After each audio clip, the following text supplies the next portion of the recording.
Le Grand Matin Sud Radio, 7h-10h, Patrick Roger, Cécile de Ménibus. Il est 9h19, merci d'être avec nous. Dribble, assassin, tueur en série chez les Bleus, une enquête du commissaire Pacini, coécrite avec Gilles Delpapas aux éditions Ramsay. Et pour en parler, Emmanuel Petit, merci d'être avec nous, bonjour. Bonjour. Champion du monde 98, on ne le dit plus aussi.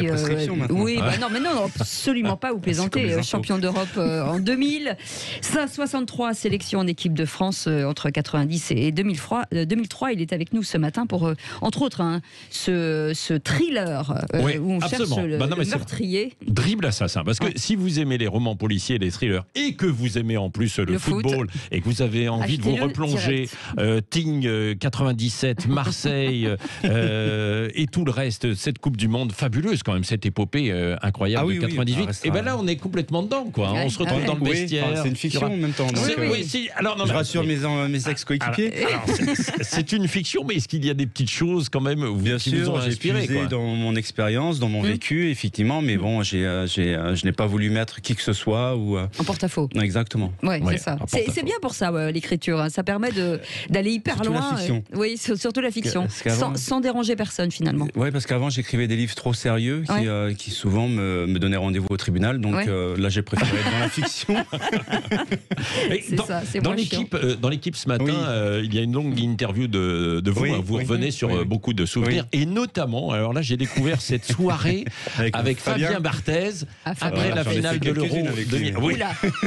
Non mais alors, racontez pour les auditeurs. Donc c'est après la finale de l'Euro. Hein, vous retrouvez au bar. Savez, quand vous vivez un grand événement comme ça, vous êtes quasiment pendant un mois et demi, dans le meilleur des cas, ensemble. Donc on est complètement tarsi. Donc en confinement. Exactement. Vous voyez personne, quasiment pas vos proches, et donc vous passez votre temps avec que des garçons.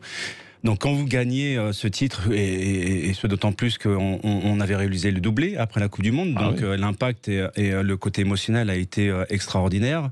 C'était loin de nos bases également. Et donc évidemment on a fêté ça dignement, et comme on a déjà affinité un peu plus forte et poussée avec certains joueurs, Fabien qui était à l'époque en relation avec Linda Evangelista, pardon. Bah oui, j'avais complètement zappé ça. C'est frangin canadien. C'est frangin canadien. Moi je vois pas ce que vous lui trouvez. C'est pas un cliché, c'était vraiment des bûcherons, des armoires à glace, et comme nous on n'avait pas l'habitude de boire, et comme on avait un régime quand même assez strict. Le fait de boire quelques shots après cette décompression émotionnelle nous a eu raison de nous, quoi. Donc genre hyper tôt dans la soirée du coup. On s'est pris vraiment une tarte dans la tronche, si je peux parler comme ça. Donc et donc il a fallu aider Fabien. Oui, c'est ça. Mais revenir parmi nous. Et il était il était complètement Carpette. à l'ouest. Et donc il a eu quelques. Moi j'étais pas loin non plus. Mais bon, comme je suis pas très fan de l'alcool, j'ai réussi à me restreindre à ce niveau-là, mais Fabien, c'est vrai que peut-être emporté aussi avec la proximité des frères de Linda, et ça a été dur, quoi. Vous êtes un Normand solide, vous aussi. Combien de temps on met pour redescendre après des victoires comme 98 il a fallu appeler 2000. le doc. Le doc lui a fait une intraveineuse à balle de 16 sels minéraux, de vitamines et autres, mais c'est vrai qu'il a fallu être présent à côté de lui au niveau dans sa chambre pour. Mais il était torché, Fabien Barthez, on embrasse, bien entendu. C'est pour ça que je l'adore. Mais moi, je parlais plutôt de l'émulation des victoires. Sur le coup, on s'en rend compte, mais combien de temps on met justement à retrouver une vie normale? Parce que là, c'est compliqué. Ouais, c'est compliqué. Parce que lorsque vous montez très très haut, souvent, on a l'habitude de rester en lévitation. Donc il faut être bien entouré, d'avoir des gens aussi qui sont capables de vous ramener sur terre. Puis ça dépend aussi de l'expérience que l'on a, sur le vécu que l'on a emmagasiné soi-même. Donc ça dépend aussi de la personnalité. Mais globalement, cette équipe, elle avait quand même une grosse humilité qui se dégageait. Donc même si on s'est viandé lamentablement en 2002, il n'en reste pas moins que pendant 5 ans, on a dominé le monde, et qu'on a mis tous les ingrédients pour ça. Oui. L'ambiance au sein de l'équipe compte beaucoup aussi, au sein du groupe, quoi. Évidemment, quand vous vivez tous les jours en vase clos, coupé du monde, que vous recevez en compte-gouttes ce qui peut se dire à l'extérieur, à mon époque, parce qu'aujourd'hui c'est complètement différent, vous devez d'avoir vraiment une unité, que ça soit vraiment l'équipe qui prédomine en permanence. Après, les égos sont surdimensionnés à ce niveau-là, puisque les talents sont concentrés. Mais quelque part, on en appelle également à la solidarité et à l'intelligence des joueurs. Est-ce qu'il faut toujours un patron dans un vestiaire ? Il faut des leaders, mais moi j'aime pas trop le mot leader. Je pense que quand vous arrivez à ce niveau de compétition, vous êtes dans l'élite, dans la crème de la crème. Donc vous savez exactement quels sont vos devoirs et vos obligations. Donc il n'y a pas besoin d'avoir quelqu'un autour de vous qui vous le rappelle en permanence. Si vous avez besoin de ça, c'est que vous n'avez rien à faire dans ce groupe. Ouais. Bah, vous aviez un Deschamps quand même qui était à l'époque déjà. Mais Dédé, il y en avait d'autres également. Ouais. Mais Dédé n'avait pas besoin d'aller voir qui que ce soit pour lui dire faut que tu fasses ça, faut que tu fasses ci. Non, on avait tous une conscience et une rigueur professionnelle. Ouais. Et quand je parlais en fait de l'ambiance, c'est que c'est pas anodin en cette période où c'est un peu, alors que l'équipe de France, on disait il y a un bon collectif, et là il y a eu cette déclaration de Giroud et ensuite la petite réplique hier de Mbappé. Tiens, on l'écoute. C'est vrai que j'ai été un peu affecté par ça, mais on va pas en faire toute une histoire parce qu'on est ici pour représenter l'équipe de France et c'est pas des petites broutilles qui vont venir perturber notre préparation parce qu'on a un objectif commun dont moi et lui on fait partie. Ouais. Quand même, le fait qu'il l'évoque, Mbappé, sur la déclaration de Giroud l'autre jour, vous l'avez trouvé maladroit, Giroud? Moi, j'ai trouvé la sortie de Giroud maladroite, dans la mesure où il nous a jamais habitués à ce genre de propos. Regardez, pendant des années, il s'est fait critiquer en permanence en équipe de France ou même dans ses clubs respectifs, et à chaque fois, il a prouvé qu'il méritait sa place en étant décisif dans beaucoup de matchs. J'ai été surpris parce que c'est quelqu'un de très humble et qui fait très attention à sa communication et qui met jamais en péril justement le collectif. Comme j'ai trouvé très exagérée la réaction de Kylian Mbappé et que je trouve également extrêmement déconvenue toute la presse d'une façon générale qui en font... et les réseaux sociaux, la presse déjà à l'époque il y avait, souvenez-vous, l'équipe... C'est pour ça qu'il faut se préserver en permanence parce qu'on sait que la presse va essayer de trouver quelque chose parce qu'il faut tartiner tous les jours. Donc les polémiques, elles sont jamais loin. Et puis avec deux bouts de ficelle, on peut faire un gros problème souvent. Donc, mais le seul point positif que je vois justement dans cette pseudo-polémique, c'est que depuis le rassemblement de l'équipe de France, il y a un calme plat qui s'est installé. Et moi, je sais que par expérience, nous les Français, on a besoin d'être piqués dans notre orgueil, dans notre fierté, d'être mis au pied du mur pour pouvoir tirer la quintessence d'un groupe. Donc, comme le match arrive demain et que l'adversaire, c'est quand même l'Allemagne, il va falloir rentrer dans le dur tout de suite dans le vif du sujet. On a, par expérience aussi, on rentre poussivement à chaque fois dans les phases finales. C'est vrai. Donc là, on va pas devoir se poser de questions. Et c'est pour ça, le seul point positif, je trouve, dans cette soi-disant polémique, c'est que ça a réveillé un petit peu certains joueurs et probablement le collectif. D'autant que c'est un peu dangereux parce qu'on est classé quand même hyper favori par beaucoup les bookmakers. Et c'est dur dans ces conditions. On a la pression. Être favori, c'est... parce que vous êtes champion du monde, que vous avez été le dernier finaliste également de l'Euro 2016, malgré tout, vous devez d'arriver au statut que tout le monde vous a imposé et que vous êtes imposé vous-même. Ouais, c'est ce que vous aviez vécu peut-être un petit peu en 2002, justement. Même si il y avait la cuisse de Zidane, on s'en souvient. Oui, il y avait la cuisse de Zidane, mais il y avait aussi la blessure au genou de Robert Pires. On avait perdu 50% de notre milieu de terrain. Eux, ils ont un luxe quand même incroyable. Il doit avoir 2 ou 3 possibilités à chaque poste. Ils peuvent faire 2 équipes de France de qualité similaire. Donc, on n'avait pas ce choix-là à cette époque-là. Mais ça veut dire que le niveau aujourd'hui est supérieur à 98 ?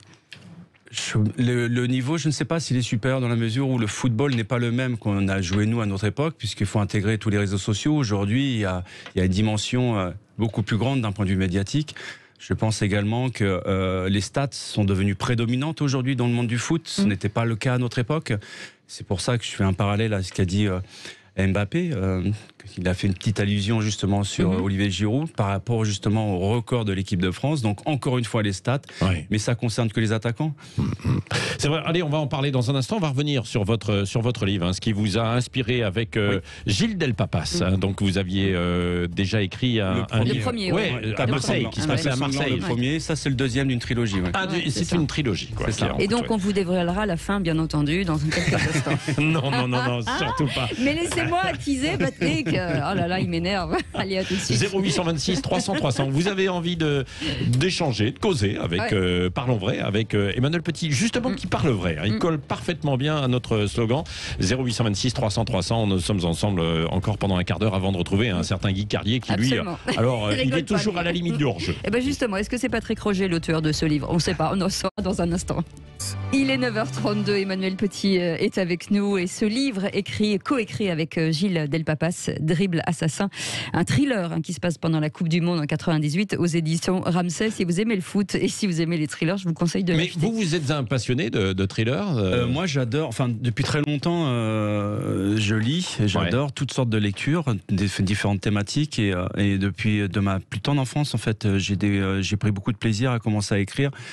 Parce que j'avais une personnalité très renfermée, un peu sociable. Ouais. Et donc, il fallait que je fasse des efforts et que je me découvre. Donc, l'écriture a été pour moi un exutoire dans la mesure où je mettais des mots sur certaines émotions, certaines douleurs que j'avais du mal justement à communiquer là-dessus. Ça m'a permis de m'ouvrir, de me connaître davantage. Et par la suite, je me suis pris justement au jeu de l'écriture, puisque tous les jours, j'avais un almanach en fait. J'écrivais. Ça m'a valu d'ailleurs pas mal de diatribes de certains de mes ex-coéquipiers, notamment à Barcelone, qui comprenaient pas qu'un joueur puisse écrire avant d'aller à l'entraînement. Mais est-ce qu'il y a des petites choses, par exemple, que vous aviez notées quand vous étiez joueur, qu'on retrouve dans ce roman, non ? Non, en fait, vraiment. Tous mes écrits. Parce qu'il y a beaucoup de choses, on a l'impression de retrouver Thuram, de retrouver d'être dans les vestiaires. Oui, c'est ça. Mais quand j'étais au centre de formation, j'écrivais tous les jours. Là, j'étais vraiment à fond dans l'écriture jusqu'à la décès de mon frère. D'ailleurs, ce qui s'est passé avec Eriksen sur le terrain m'a rappelé tragiquement ce qui s'est produit avec mon frère aîné. Racontez d'ailleurs pour votre mon frère est mort sur un terrain de foot au moment où je passais professionnel à l'AS Monaco. Donc j'ai vécu ça comme beaucoup de culpabilité en fait, comme s'il fallait un sacrifice pour que je puisse assouvir ma passion et devenir professionnel. Donc je l'ai longtemps porté comme un fardeau. Encore aujourd'hui, j'ai du mal des fois à m'en séparer. Ah oui, c'est vrai. Et il avait eu même chose, c'était rupture d'anévrisme. Rupture d'anévrisme. Il est décédé devant mon autre frère. Donc ça a été une grande tragédie. Familial, sur les terrains de sport, à l'issue justement de Marc-Vivien Foué, donc c'est ça, on a mis en place beaucoup de choses, un protocole. Suite au décès de Marc-Vivien Foué, où le secours ont mis une éternité à venir, et donc il était mort au moment où ils ont pu prendre soin de lui. Puisqu'avant, il fallait l'autorisation du corps arbitral pour laisser intervenir les aides-soignants sur le terrain, chose qui a été réformée, heureusement d'ailleurs. Et c'est pour ça que l'intervention a été rapide. Mais en même temps, si vous voulez faire un infarctus, le meilleur endroit est sur un terrain de foot. Bah oui. La montée, la pression, c'est ça. C'est pas ça, c'est que vous êtes entouré d'un corps médical incroyable. Il y a des secouristes partout. Bien sûr. Il y a une intervention qui est ultra rapide. Oui, ça c'est vrai. Et pour revenir sur quelque chose de plus drôle, pardon, c'est ce que j'ai bien aimé. C'est cette chanson, parce qu'il y a un petit passage sur vous. Cette chanson, Emmanuel, il est blond, il est rapide. Angleterre. Son nom ressemble à celui d'une star porno. Oui. Au début, j'avais du mal parce qu'il fallait que je me prête un petit peu aux actions londoniennes, puis aussi un petit peu au patois, mais très rapidement j'ai compris la chanson, parce que vous savez, il y a une tradition en Angleterre, lorsque vous touchez le cœur des gens, votre propre public crée une chanson en votre honneur, et puis la chante constamment avant les matchs, pendant les matchs et après les matchs. Donc c'est un honneur en fait. C'est quelque chose de très égocentrique, mais c'est vrai que encore une fois s'ils sont pas tellement allés chercher très loin, quoi. Il a fallu, ils ont fait une référence à Emmanuel, vous savez, les films érotiques qui ont marqué mon enfance d'ailleurs. Au passage, vous savez qu'on a Brigitte Lay sur ce radio d'ailleurs depuis les Lycée Jean Rosier. En rotin. Pardon. Pardon, excusez-moi, la matière est quand même très importante. Et vos appels au 0826 300 300 avec Baptiste qui nous appelle de Boulogne-Billancourt. Bonjour Baptiste. Complètement perturbé cette histoire de lecteur porno. Bonjour, bienvenue. Merci. Bon, Baptiste, est-ce que vous avez une question, une réflexion à Emmanuel Petit qui est avec nous ? Ne nous demandez pas l'assassin, on ne vous le dira pas. Non, on ne le dira pas. Non, j'avais une question assez con, je pense en fait, parce que tout le monde personne n'a pu se faire le... j'essaie d'être honnête. Tout le monde s'est fait la réflexion quand on a gagné en 2018 la Coupe du Monde, sur le fait qu'on gagnait la Coupe du Monde 20 ans après avoir gagné notre première. Et puis après 98, on a gagné l'Euro 2000. Moi, je voulais demander à Emmanuel Petit quelle a été la différence dans leur sensation avant la compétition en 98 et en 2000. C'est-à-dire qu'en 98, j'ai pas l'impression que vous vous sentiez comme des favoris. Non. En 2000, j'ai l'impression que c'était peut-être un peu plus le cas. Comment on fait pour gérer l'attente, cette pression, l'attente? et la sensation qu'on doit gagner cet Euro 2021. Ouais. Alors quand vous jouez pour votre équipe nationale, vous êtes un joueur de foot, mais vous êtes aussi un ambassadeur de votre propre pays, donc vous touchez tous les citoyens de votre pays. Donc nous, lorsqu'on a joué la Coupe du Monde 98, on savait qu'on avançait dans cette compétition avec beaucoup de critiques, notamment dans le jeu. La plupart des médias n'étaient pas convaincus, mais nous on était convaincus parce qu'on savait qu'une compétition, ça se joue sur beaucoup de matchs.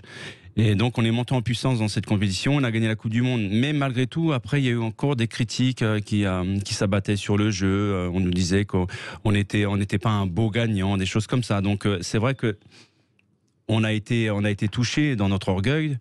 Et 2 ans après, on savait que l'Euro était d'un niveau supérieur en termes footballistiques qu'un mondial. La concentration de talent est quand même plus importante en Europe que sur la planète Terre. Et quelque part, on avait on avait 2 missions. Non seulement de réaliser un doublé historique que personne n'avait fait auparavant, et surtout de mettre un terme à toutes ces critiques, parce que le niveau était beaucoup plus élevé. Il fallait absolument aller au bout justement pour convaincre tout le monde. Donc c'est ce que l'on a fait. Donc comment on se prépare là-dessus? Avec une énorme conviction qu'on peut le faire, avec une énorme motivation et surtout tout le monde a accès vers le même objectif. On a tous un peu des fois des objectifs personnels à travers une compétition, mais il faut que les objectifs collectifs prédominent par rapport à ceux qui peuvent être personnels. Ouais. Est-ce que dans cette équipe de France actuellement, il n'y a pas un petit problème justement entre, moi je pense, oui. Entre des objectifs personnels et puis l'ego est omniprésent à chaque fois quand vous êtes tout en haut de la pyramide. Il y a beaucoup d'ego et d'ailleurs c'est grâce aussi à ça qu'on arrive à ce niveau de compétition. Mais je trouve que l'équipe de France actuelle a un énorme réservoir, beaucoup de capacités. Évidemment, fait partie des favoris, doit assumer son statut. Mais j'espère me tromper, mais j'espère que l'ego à l'heure actuelle ne sera pas le principal problème des Bleus. Et là, vous craignez ça, oui. J'ai peur, puisque aujourd'hui, les nouvelles générations fonctionnent différemment. Ils ont des codes et une façon de communiquer qui est différente de la nôtre. N'hésitent pas justement à dire ouvertement ce qu'ils souhaitent, ce qu'ils désirent, leurs objectifs. On place souvent ces objectifs personnels devant les objectifs collectifs. Donc quelque part, l'ego peut être un problème à un moment donné, mais encore une fois, j'ai confiance en Didier, qui est garant de tout ça, qui saura justement garder un cadre. Est-ce qu'il faut garder, est-ce qu'il faut aller justement vers leurs petits caprices? Est-ce que finalement, comme ils sont au top du top, j'ai l'impression que plus personne leur dit non? Tout dépendra justement des résultats qu'ils vont montrer, des performances qu'ils vont afficher et surtout de l'esprit collectif. Moi, ce que je demande à l'équipe de France, c'est de faire honneur à son maillot, tout simplement. Donc, c'est pas simplement de bien jouer, mais aussi dans le comportement, dans l'attitude, dans le côté exemplaire que l'on peut donner sur un terrain de foot. Qui doit tirer les pénaltys dans cette équipe de France? Parce que ah oui, alors c'est comme Cavani et Neymar, quoi. C'est ça, au Paris Saint-Germain. Oui. Non, mais qui doit les tirer? Est-ce qu'il doit y avoir un tireur désigné? On pensait que c'était Griezmann et finalement, on a l'impression que c'est... Je ne sais pas, sincèrement, ça, c'est leur tambouille qui se débrouille. Mais ça se décide avant, par exemple, vous, dans votre équipe, à votre époque, il y avait un tireur désigné. On a tous été... Ça m'a extrêmement surpris, ce que j'ai vu au Paris Saint-Germain notamment pendant des matchs, ouvertement devant les caméras. À chaque fois, je me posais la question, mais c'est des choses qu'on décide avant le match. C'est sur le tableau de bord, c'est inscrit, voilà, il n'y a pas débat, quoi. Après, ça peut arriver qu'un joueur décide de ne pas le faire parce qu'ils ne se sont pas à l'instant T. Et il peut demander à un de ses coéquipiers de faire à sa place. Voilà, mais globalement, que ce soit les corners, les coups francs et les coups de pied arrêtés, tout est décidé à l'avance. Donc là, ça devrait être soit Griezmann, soit Mbappé, soit Benzema, décidé avant. Ça encore, ce qui s'est passé hier, même si je le trouve bon dans sa communication, ça lui arrive aussi de faire des fois des petites incartades de Kylian Mbappé sur la question qu'on lui a posée sur le penalty. Ça n'a pas été décidé alors que quelques temps auparavant, Griezmann avait fait état que c'était bien acté avec son entraîneur. Donc ça me pose un petit problème. Problème de communication. Ludovic est avec nous. Ludo. De Montpellier. Bonjour, c'est pas Ludovic. Julie. Oui. Ludo de Montpellier. Au moment où on lui donnait la parole, ça raccroche. Quel regard vous avez aujourd'hui sur le football féminin qui enfin émerge largement? Oui, il émerge, mais bon, c'est bien ce qui est développé depuis 2 décennies maintenant. Mais c'est pas suffisant, que ça soit en termes de visibilité, que ça soit en termes d'accessibilité aussi aux structures, dans l'entraînement, de salaire également. Après, moi je veux pas rentrer dans ce débat qui oppose femmes et hommes aujourd'hui. Non, c'est pas une opposition, c'est juste de dire que c'est les. À l'heure actuelle, on oppose les femmes aux hommes en permanence. Surtout pas. Moi, je trouve ça regrettable. Surtout pas parce que c'est deux footballeurs un peu différents. L'un sans l'autre, et on ne peut pas se passer de l'un ni de l'autre. Absolument. Mais pour moi, le salaire équivaut aussi à une économie de marché, surtout dans le monde privé. Donc c'est en fonction des sommes générées et aussi du spectacle que vous proposez. Ce qui est proposé depuis 2 ou 3 décennies au niveau du football féminin est une belle chose. Elles ont beaucoup progressé dans le jeu, dans beaucoup de domaines. Mais c'est vrai qu'après, il faut aussi des efforts, que ce soit des télévisions, mais qui sont tributaires également du désir que peuvent avoir les consommateurs. C'est l'offre et la demande. C'est un peu le serpent qui se mord la queue en permanence. Exactement, mais ça va mieux. Vous savez que vous parlez quand même à un ancien libéraux, Cécile de Ménibus. C'est vrai libéraux. Quand ça existait, le libéraux, ça n'existe plus. 10 ans de foot, malheureusement. Malheureusement. Allez, Ludovic. Les gens vont dire que je suis un garçon, finalement. Donc je ne change pas. Non, je vous assure, je suis une fille. Ludovic qui nous appelle de Montpellier. Bonjour Ludovic. Bonjour Ludovic. Bonjour Patrick, c'est Manu. Merci. Votre question, votre réflexion. Vous allez aller assister au match de l'Euro à Budapest, c'est ça? À Budapest, oui. Ouais, on a été recalé pour Munich puisque la jauge est réduite, mais après Budapest, on a la chance d'y aller. Et malgré ça, on est quand même un petit peu inquiet. J'aimerais transposer la question de Baptiste, en fait, aujourd'hui, avec le regard de Manu, profiter qu'il soit là avec vous.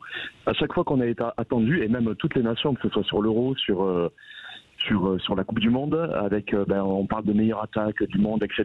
Et à chaque fois on se prend des branlées, on passe pas le premier tour. Par exemple en 2002. Donc voilà, une petite inquiétude pour cet Euro, quoi. Voilà. Ouais, enfin, je vais quand même minimiser. En 2002, on était un groupe en fin de cycle, on n'avait plus faim, on avait perdu la rigueur. C'était un petit peu folklore en Corée du Sud et on avait perdu 50% de milieu de terrain. Donc on était un groupe fatigué, qui était rassasié. Et moi je trouve que lorsqu'on se lève le matin et qu'on n'a plus faim, on n'a plus de chance justement de pouvoir dépasser ses propres limites et d'accéder à ses objectifs. Pour moi, c'est la grosse différence. Cette équipe aujourd'hui, elle a un âge moyen qui est beaucoup plus jeune que le nôtre. Ils ont une possibilité de s'inscrire encore plus durablement et dans l'histoire et d'aller encore beaucoup plus loin en termes de curseur. Donc moi, je leur vois, je leur prédis même un avenir brillant à cette génération. Mais quelque part, ils n'auront pas besoin de se poser cette question-là. Demain, ils jouent contre l'Allemagne. Donc l'Allemagne fait partie des favoris, même si elle est en construction, ça reste quand même l'Allemagne avec toute la rigueur qu'on impose cette équipe-là. Donc moi, je suis pas très inquiet sur la préparation mentale aujourd'hui individuelle et collective des joueurs de l'équipe de France, parce que justement, on est dans le groupe de la mort. Ouais. Est-ce que elle a une faille, cette équipe de France ? Oui, je l'ai dit tout à l'heure, je pense que le principal adversaire, et c'est souvent le cas chez les sportifs français, lorsqu'on est préparé physiquement, mentalement, et on a souvent, c'est très difficile de nous battre. Après, il faut avoir la conviction, la confiance, et surtout, il faut savoir se mettre au service du collectif en permanence. Et là où l'ego peut être des fois un atout, il peut devenir rapidement un problème aussi à gérer. Est-ce que Benzema peut donner un coup de boost à cette équipe? Karim, moi je suis content de son retour, mais il va avoir une grosse pression. Ah ouais, énorme. Une énorme pression. Pourquoi? Pour différentes raisons. L'équipe de France gagnait avant son retour. Elle était championne du monde et finaliste de l'Euro 2016. Rappelez-vous, avant même qu'il ait un exil dans son purgatoire pendant 5 années consécutives, il n'avait pas aussi des stats impressionnants d'équipe de France. Donc, même si ça a été très encourageant et en balance ce qu'il a fait contre le Pays de Galles, à 11 contre 10 malgré tout, mais il a quand même été bien dans le jeu, il a été aussi très dangereux. Je trouve qu'il va falloir quand même qu'il trouve le chemin de filer rapidement, parce que malgré tout, son concurrent Olivier Giroud, sinon le karting, quand il rentre, il arrive à passer devant des Formules 1. Oui, le karting, pas mal. Le karting devant les Formules 1. Bonne formule. Merci Emmanuel Petit. Vous voulez pas être entraîneur, vous Non, je préfère entraîner mes enfants. J'adore la vie, en fait. Ça me permet justement de laisser libre cours à mon imagination et d'aller un peu papillonner à droite et à gauche. Je suis dans différents secteurs d'activité, mais ma vie et ma famille, c'est le point central.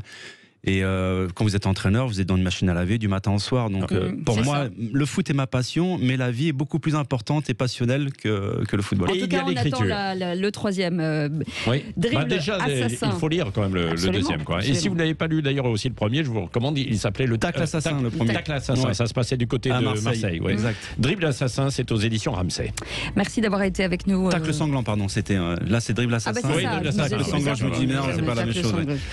Tacle sanglant et dribble assassin aux éditions Ramsay. Merci beaucoup d'avoir été avec nous, Emmanuel Petit.